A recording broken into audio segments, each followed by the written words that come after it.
For centuries, Mt Shasta has been called a gateway, a place where the veil between worlds thins and something ancient still watches from below. The stories began with the First Nations, who warned of spirits guarding the mountain's heart, and continued with explorers, occultists, and wanderers who claimed to glimpse glowing cities through the fog. But lately, the silence has started to fracture once again. Strange lights flicker on the slopes.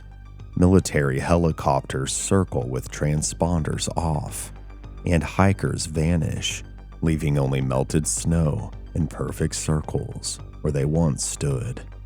Some say it's coincidence. Others say it's the Lemurians, the survivors of a civilization lost beneath the Pacific, and that they've awakened once again.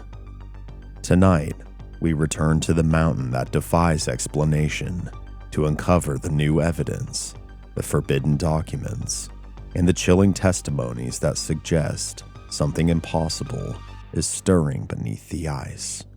So join me here on Mystery Archives. Before watching this video, you may want to consider watching the first video I did on Mt Shasta and the Lemurians. It will certainly add a deeper layer of perspective to the stories that I'll be sharing today. I did also quickly want to let you guys know that my fourth book, Volume 4 of Stories from the Archives, is out now via Amazon or at my merch store or beyondthefraypublishing.com. Each volume contains 10 real and chilling stories of paranormal encounters. Other than that, guys, I appreciate your time and I appreciate you watching. Now, let's get to the content. From the moment the first stories of Telos took root in the early 20th century, Mt Shasta has remained a beacon for the strange. Yet as decades passed and technology advanced, the mysteries somehow did not fade. They only evolved. What once were whispered myths of glowing caverns and robed figures became threads woven through government reports, radar logs, missing person files, and grainy videotapes smuggled from research stations that should have never existed. Locals began to notice it again in the early 1970s. Strange, humming lights orbited the summit, vanishing into fissures that geological surveys insisted did not exist. Park rangers described nights when the air vibrated like a low-frequency engine, followed by complete silence, as if the mountain itself was holding its breath. In 1977, a series of hikers vanished within a 12-mile radius of Panther Meadow. Only melted snow and concentric patterns remained, circles that investigators could not explain. A Joint Air Force Forest Service task group quietly entered the area under the guise of satellite debris recovery, and witnesses claimed to see them unloading metallic crates etched with triangular emblems not associated with any known U.S. unit. Freedom of Information requests later revealed a declassified memo titled Operation Eclipse, and though heavily redacted, one sentence remained: sustained subterranean resonance consistent with directed energy origin beneath the south face. In 1982, a ham radio enthusiast named Robert Campbell recorded a series of transmissions while scanning emergency frequencies near the mountain. The voice that emerged was metallic, yet faintly human. It said, "We're here, beneath the veil.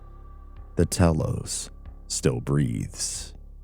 Spectrogram analysis showed harmonic overtones outside of normal speech range, identical to ELF, or extremely low frequency patterns used by the Navy to contact submarines.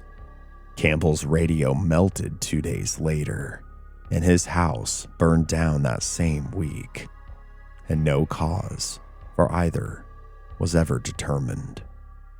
Like most places that carry any sort of potential otherworldly characteristics, it is not uncommon for cults and religious orders to tend to form around them. Within New Age circles, reports surfaced of contact nights in which participants claimed the Lemurians communicated telepathically through guided meditation. Several cult offshoots, including the Church of Telos Reborn and the Order of the Fifth Son, took root in the 1980s.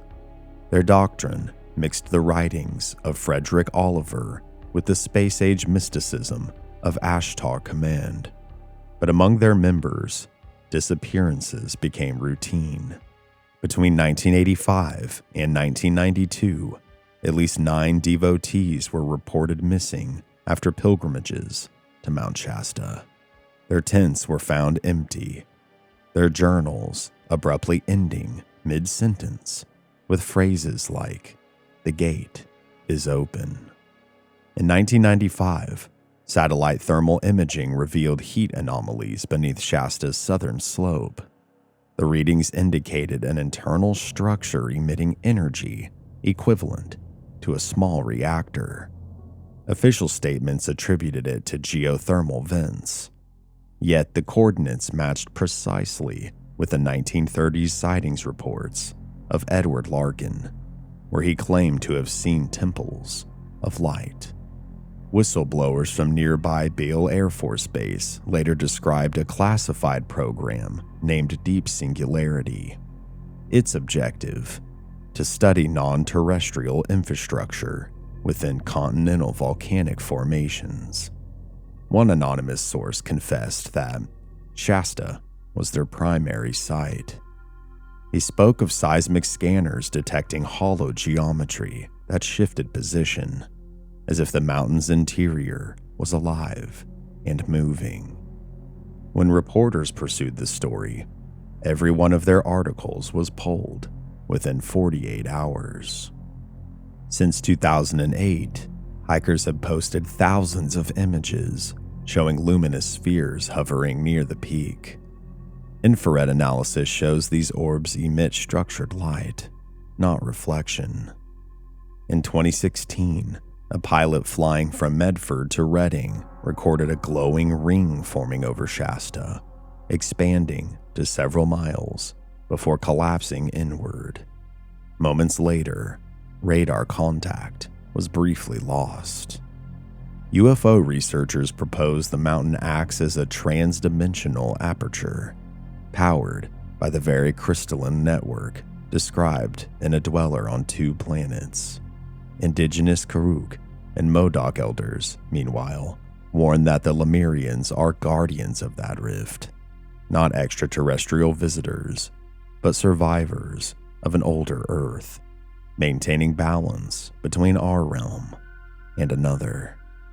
The National Park Service archives list 41 unsolved disappearances since 1960 around Mt Shasta, most between late August and mid-September, when magnetic readings spike. Search dogs lose scent without reason. GPS devices fail. In 2019, a boy vanished for 5 hours near McBride Springs, only to be found unharmed.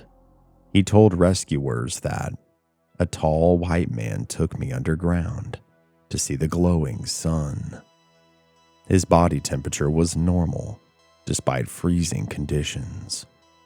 Recent geophysical data from 2024 detected rhythmic vibrations inside the mountain, a pulse repeating every 108 minutes.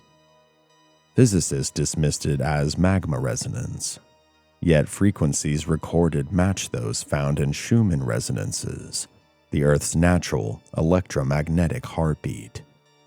Ancient Lemurian texts, referenced in the Book of Telos, speak of the continuum, a cyclical awakening when the inner city synchronizes with planetary frequency to reveal its crown of light. Last winter, residents of Weed, California, kind of ironic, reported a blinding flash over the summit followed by days of electrical disruption.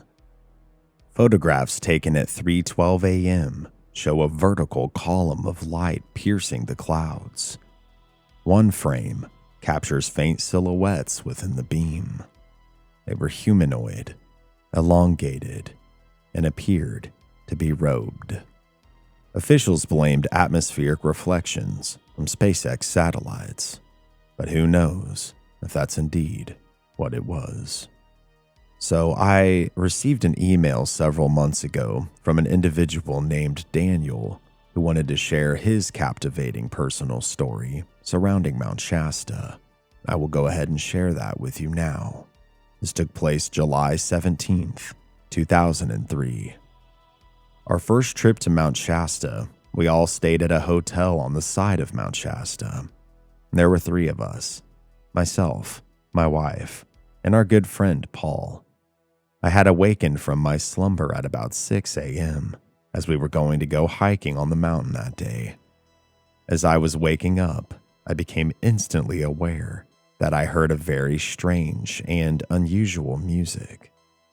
It wasn't like hearing with my ears, but like hearing music from another room being played very softly. I described the experience as having the music played directly into my soul. The music had a very regal and noble quality to it, with a strong, slow, majestic beat. I was quite surprised by this music and quickly asked my wife and friend if they had heard it. They indicated that they indeed had heard it as well, and described it in a very similar fashion. That day, we went hiking using a compass up the northeast face of the mountain to the tree line, which is what we figured was about 1/3 of the way up. On our long drive to Mount Shasta, we had studied some Sanskrit words of greeting, which we felt might jokingly come in handy should we come across some Lemurians. To our surprise, while hiking on the mountain, we called out "Ha Juha" loudly and received almost an immediate one back to us. However, the ones that came back to us were in different voices other than our own. We assumed that the words that were coming back at us were from him, since he had learned the Sanskrit greetings alongside us. However, upon joining up with him a few minutes later, we questioned him intensely, figuring that he was pulling a prank. He very clearly had not been the one to respond to our call. Another very unique experience we had on the mountain was during broad daylight. While I was sitting on a log chatting with another person we had befriended while hiking, right in the middle of our conversation, we heard what sounded like a woman crying loudly for about 5 to 10 seconds. There was no one around, including my wife, who came up the trail a good several minutes later. I heard the sound, and so did the gentleman I was chatting with. And this experience was one of the more unusual we had while there. But our most unusual experience by far was when we were coming down the northeast face of Mount Shasta in a fairly remote area, using nothing but our compass to guide us.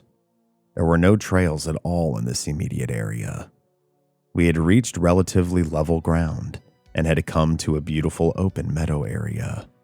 I had raised my gaze up from the ground to see a man dressed in brown long robes who was very tall, with a full beard and mustache, facing down looking towards me. It was as quick as maybe 1/100th of a second, and then he was gone.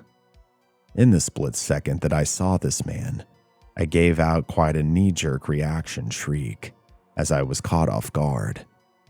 I had been quite absorbed into my thoughts previous to seeing him.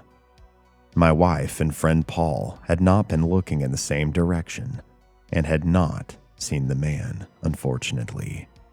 On our subsequent 3 more visits to Mount Shasta while camping in our tent, all 3 of us heard men and women voices singing separately and alternatively as part of a chorus, as well as what many call oming.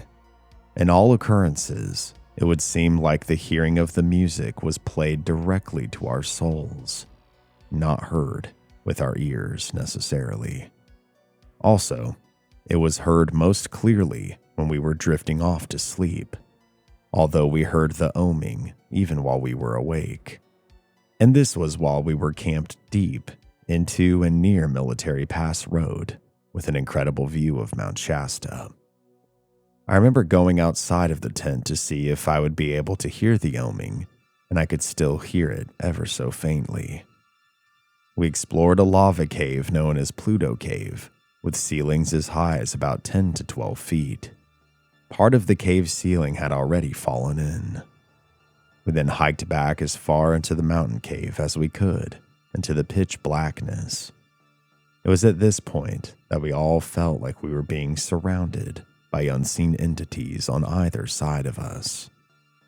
I'd love to hear about other people's experiences at Mt Shasta or other places. Donald. Well, my friend, I appreciate you taking the time to send your story in. It certainly sounds like quite the interesting series of experiences. Today, Mt Shasta stands as it always has, silent, immense, and unknowable. Whether it hides an ancient civilization, an interdimensional rift, or a secret government facility matters little. The mountain remains both mirror and mystery, reflecting humanity's hunger to believe that someone or something still watches, even if it's from below. And for those who have climbed the slopes under a full moon, there are nights when the wind carries a low hum, one that's rhythmic and deliberate. Some say it's the sound of magma shifting. Others swear it's the echo of chanting, a chorus in a language lost before time began. Either way, the mountain endures, and somewhere deep beneath its frozen crown, the Lemurians wait. Thank you guys so much for watching this newest video. I know this is a little break in between covering haunting cases, but I would still consider this to be paranormal in nature and certainly mysterious. If you liked the video, please give it a like, hype if you can, subscribe if you're not already, and leave me a comment letting me know your thoughts down below. Do you perhaps have a story of your own surrounding Mt Shasta that you'd like to share with us? You can send it to mysteryarchives@gmail.com. That also goes for any personal paranormal or haunting stories or strange encounter stories as well. If you enjoy my work, please consider becoming a channel member here on YouTube or by joining my Patreon. You can also purchase any of my now 4 books or merchandise at my store. And thank you guys so much. As always, this has been Cody here at Mystery Archives. Make sure to please stay safe out there from interdimensional beings and more. And take care. I'll see you next time.